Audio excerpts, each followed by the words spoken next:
Before going sa island hopping guys, nagland travel muna ako dahil malayo-layo pa man gyud ang among adtuan. So ang ginawa ko guys, sumakay muna ako ng motorsiklo.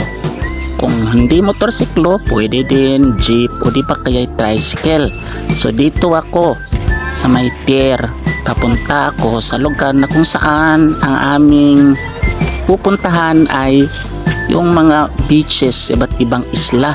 So doon kami magkakatapok-tapok guys. Ano siya?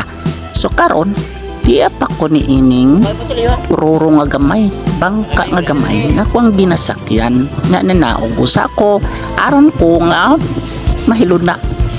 Daghan pa ko gidalaan ni guys dahil ang mga bagay-bagay na ating dadalhin ay para din naman sa ikasisaya ng ating island hopping. So may pagkain, may mga damit na pwede natin gamitin kapag mabasa tayo sa dagat during sa island hopping.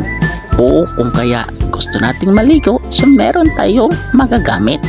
So mo siya guys, naglakaw-lakaw pa ko ni ini, wala pa ko nagsakay. Kay gusto pa na ako nga namnamin ang mga lugar nga ako ang gustong tanawon. So hinay-hinay akong naglakad para aking makunan ng magagandang angle ang mga tanawin dito sa aking napuntahan. Pa ang daming tao no, talagang napakasaya at napaka-lively sa lugar dito guys.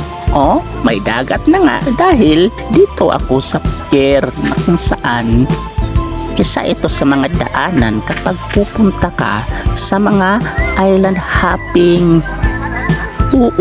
Ganyan talaga guys kasi malayo